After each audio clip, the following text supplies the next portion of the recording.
Hello students. Biology में हमारा second chapter चल रहा था रिप्रोडक्शन इन फ्लावरिंग प्लांट्स, जिसमें हम पोस्ट फर्टिलाइजेशन इवेंट्स के ऊपर डिस्कस कर रहे थे। Post fertilisation events means fertilization के बाद जाइगोट में, प्राइमरी एंडोस्पर्म सेल में, ओवरी में और ओव्यूल में क्या क्या चेंजेस आते हैं। तो यहाँ पर पोस्ट फर्टिलाइजेशन इवेंट्स पर हमने डेवलपमेंट ऑफ एंडोस्पर्म डिस्कस कर लिया था कि प्राइमरी एंडोस्पर्म जो ट्रिप्लोइड सेल है, सिंगल सेल है, आफ्टर मल्टीपल माइटोटिक डिवीजन किस में कन्वर्ट हो जाता है, एंडोस्पर्म में, जो कि एक nutrient laden multicellular structure है। किसको नर्समेंट देगा? Nutrient laden part, developing embryo को। इसके बाद हमने बताया था कि जाइगोट, जैसे ही एंडोस्पर्म डेवलप हो जाता है तो जाइगोट किस में कन्वर्ट होता है, एम्ब्रियो के अंदर।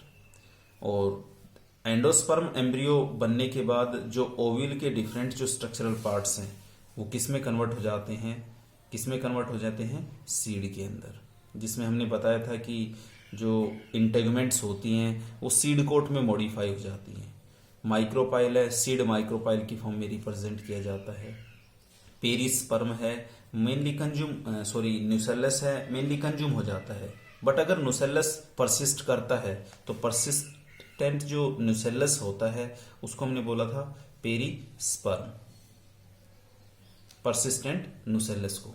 इसके अलावा अगर मान लीजिए एंडोस्पर्म, जो कि मेनली एम्ब्रियोजेनेसिस के दौरान यूटिलाइज होता है, अगर एंडोस्पर्म सीड के अंदर परसिस्ट करता है तो उस सीड को हम बोलेंगे एल्ब्यूमिनस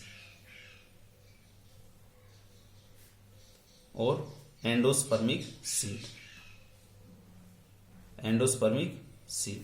एल्ब्यूमिनस और एंडोस्पर्मिक सीड कैसे डिफाइन कर सकते हैं? एंडोस्पर्म में persist in the mature seed and be used up during seed germination. For example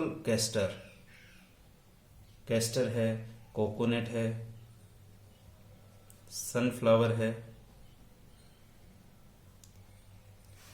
and serial type के जो प्लांट्स होते हैं, serial types plants, for example wheat, rice,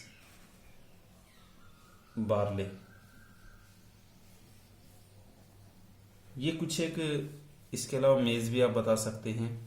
ये कुछ एक एंडोस्पर्मिक सीड हैं। इन सीड के केस में एंडोस्पर्म परसिस्ट करेगा। मेनली जो एंडोस्पर्म है एम्ब्रियोजेनेसिस के दौरान यूटिलाइज हो जाता है, बट अगर एंडोस्पर्म एम्ब्रियोजेनेसिस कंप्लीट होने के बाद भी अगर परसिस्ट करता है तो वो सीड के अंदर रहेगा। उन सीड को जिनमें एंडोस्पर्म प्रेजेंट है क्या बोलेंगे? एल्ब्यूमिनस और एंडोस्पर्मिक सीड, जिसमें एग्जाम्पल हमने दिए कैस्टर है, कोकोनट है, सनफ्लावर है, वीट, राइस, मेज, बार्ले। याद रखिएगा, albuminous seeds retain a part of endosperm as it is not completely used up during embryo development. In a albuminous seed, food or oil is stored in endosperm. जो endospermic seed होते हैं उसमें food जो होता है, oil जो होता है, वो एंडोस्पर्म के अंदर प्रेजेंट होता है। For example coconut. And second type का जो सीड है जिसको हम बोलेंगे नॉन एल्ब्यूमिनस और नन एंडोस्पर्मिक सीड,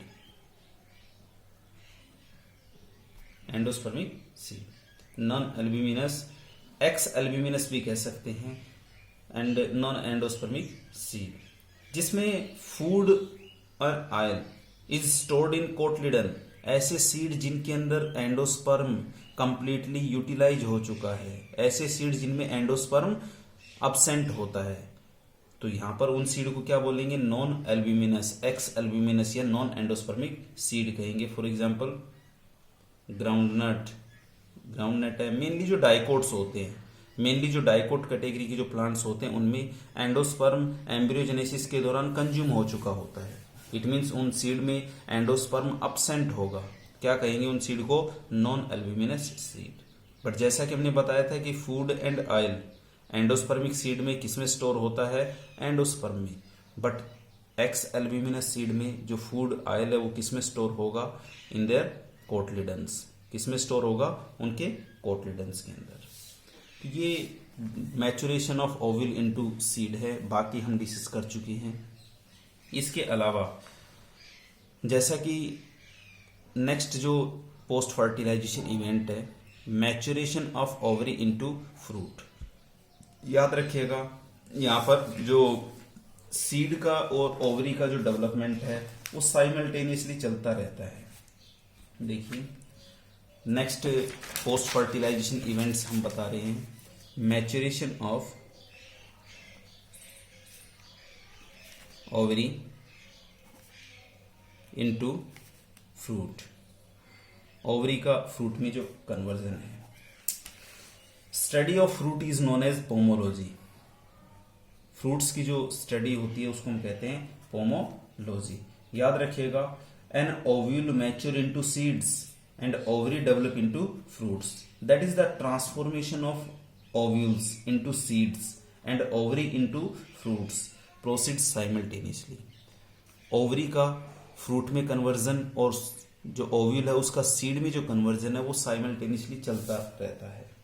याद रखिएगा, ओवरी की जो वॉल होती है आफ्टर फर्टिलाइजेशन फ्रूट वॉल में कन्वर्ट हो जाती है।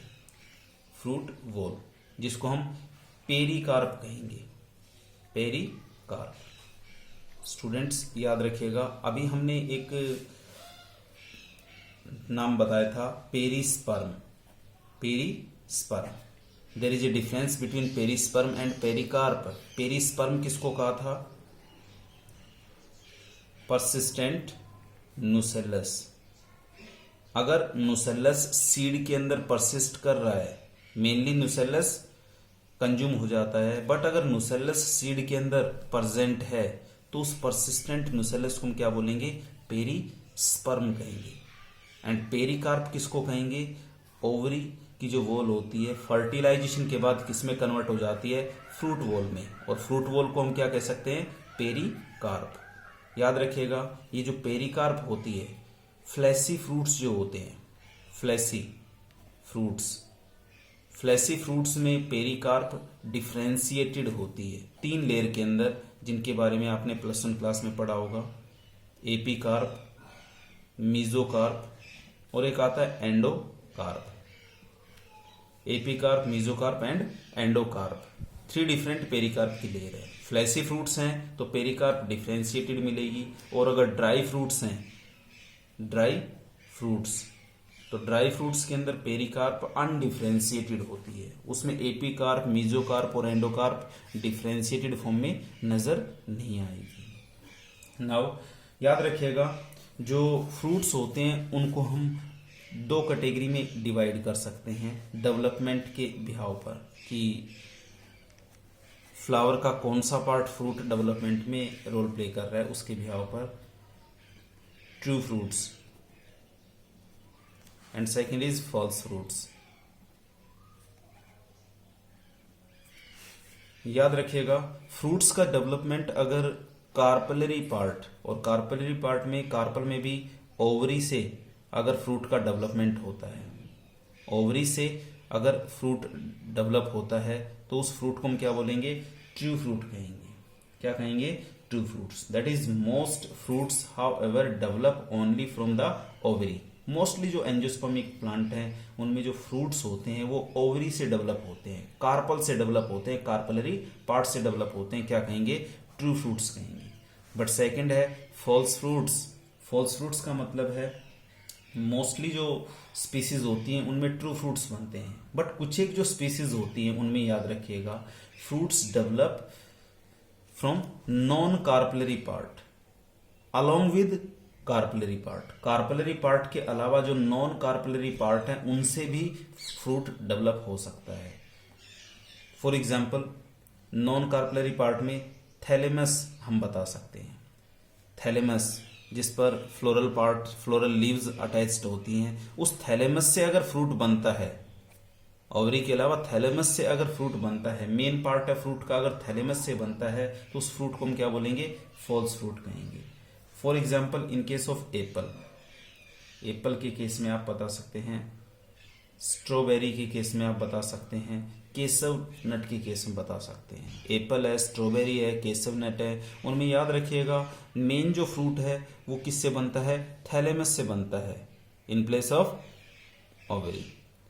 ओवरी भी होगी बट मेन जो फ्रूट का पोर्शन है वो थैलेमस से बनेगा। इट मीन्स कार्पल के अलावा नॉन कार्पलरी पार्ट भी अगर फ्रूट डेवलपमेंट में रोल प्ले कर रहे हैं तो उन फ्रूट्स को क्या बोलेंगे, फॉल्स फ्रूट्स कहेंगे। ठीक है, तो यहाँ पर हमने फ्रूट्स को दो कैटेगरी में डिवाइड किया था, true fruits and second is false fruits. Now एक फ्रूट और होता है जिसको हम पार्थेनोकार्पिक फ्रूट कहते हैं। Parthenocarpic fruits. नॉर्मली जो फ्रूट्स होते हैं वो फर्टिलाइजेशन के बाद बनते हैं, बट अगर मान लीजिए फ्रूट्स का जो फॉर्मेशन है वो विदाउट फर्टिलाइजेशन अगर होता है तो उन फ्रूट्स को हम क्या बोलेंगे, parthenocarpic fruits. There are few species in which fruits develop without fertilization. Fruits develop without fertilization. बगैर फर्टिलाइजेशन के अगर फ्रूट डेवलप होता है तो उसको हम क्या बोलेंगे, पार्थेनोकार्पिक फ्रूट्स कहेंगे, और प्रोसेस को क्या बोलेंगे, पार्थेनोकार्पी। क्या कहेंगे, पार्थेनोकार्पी। एक प्रोसेस और है जिसके बारे में आगे हम डिस्कस करेंगे, क्या कहते हैं, पार्थेनोजेनेसिस। पार्थेनोजेनेसिस और एक पार्थेनोकार्पी। पार्थेनोकार्पी में आपने बताया कि development of fruits without fertilisation, fruit का फॉर्मेशन बगैर फर्टिलाइजेशन की, और पार्थेनोजेनेसिस का मतलब है एम्ब्रियो और सीड फॉर्मेशन विदाउट फर्टिलाइजेशन। बगैर फर्टिलाइजेशन के अगर सीड बनता है, एम्ब्रियो बनता है, उसको हम क्या कहेंगे, पार्थेनोजेनेसिस। यहाँ पर सीड से रिलेटेड है ये पार्थेनोजेनेसिस, और ये फ्रूट डेवलपमेंट से रिलेटेड है।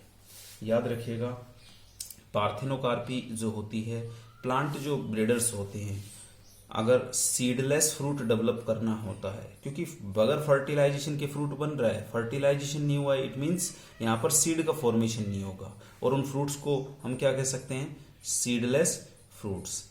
इट मीन्स पार्थेनोकार्पिक फ्रूट्स को हम सीडलेस फ्रूट्स भी कह सकते हैं।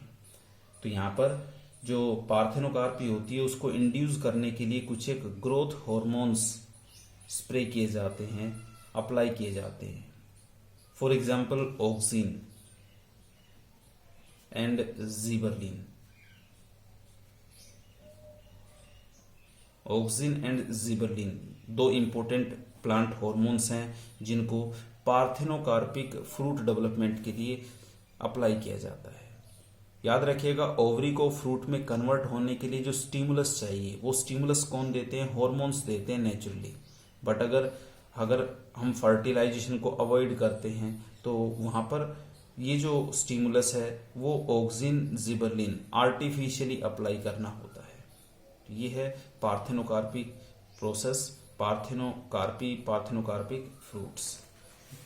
It means post fertilisation events के अंदर 4 डिफरेंट जो इवेंट्स हैं हमने डिस्कस किए हैं। First, development of endosperm, development of embryo, maturation of ovule into seed and maturation of ovary into fruits. Post fertilisation events complete हो चुके हैं। हमारा लास्ट जो टॉपिक है चैप्टर में एपगैमोस्पर्मी और एपोमिक्सिस। बगैर फर्टिलाइजेशन के सीड का फॉर्मेशन, एम्ब्रियो का फॉर्मेशन कैसे होता है वो हम नेक्स्ट वीडियो में शेयर करेंगे। Thank you.